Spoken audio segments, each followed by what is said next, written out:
Thank you. My question is for Mr. Pierce for the Canadian Chamber. Well, C-5, well, actually, part of it can be answered by anyone, but while C-5 is a great step forward for bringing investor confidence back to Canada and supporting projects that are going to benefit our economy, we also have to acknowledge that there's a broader regulatory environment that requires a lot of additional attention. Mr. Pierce, in your remarks, you mentioned greenwashing. Last year, Parliament passed Bill C-59, which featured a late-stage amendment on greenwashing that applies broadly to anybody making a representation about a business or business activity that relates to the environment. While intended to protect consumers from false advertising and misleading environmental claims about a company's products or activities, the amendment, in practice, has had much wider implications than that, resulting in profound and unintended consequences. Can you maybe please speak to the impact that this greenwashing amendment within the previous Bill C-59, how it relates to the bill currently before us? Thank you very much for the question. Because of my translation, I'm not going to turn when we talk, but thank you. So here's a great example of a piece of legislation that was passed presumably with good intentions, that has been implemented by, I guess, one quasi-government, one full department, that has created unbelievable uncertainty in the business community around what can and cannot be said for environmental claims for a project.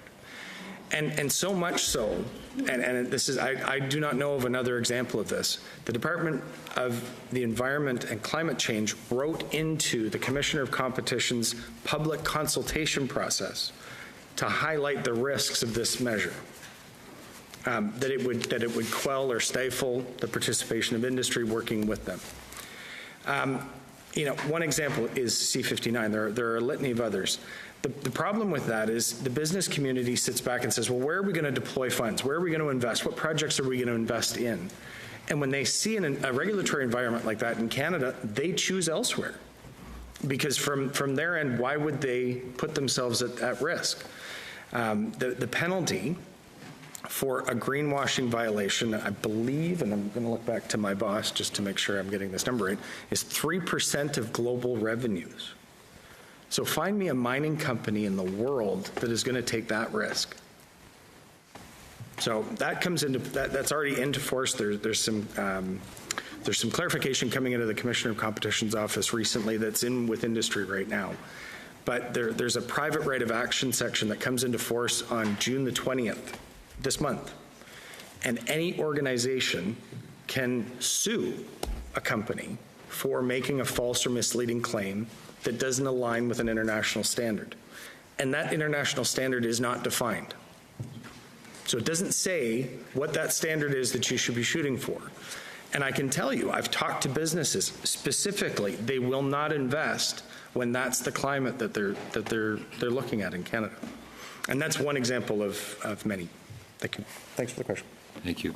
And a supplementary question for Mr. Kostla, or a second question for Mr. Kostla. Thank you very much for bringing up Roberts Bank Terminal 2. It's a project I'm very familiar with from my previous life, as I was involved in each of those 10 years that we went through the regulatory process to get it to approval. I'd point out it's still not finally approved because it still requires a Fisheries Act authorization.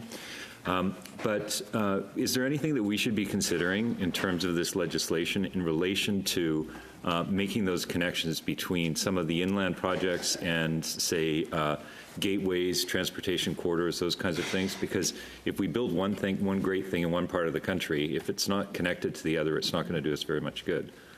Yeah, it's a terrific point, and I think that would get into the part of the legislation where the projects lie. And right now we don't have that project list, but it'll probably be scheduled to the Act.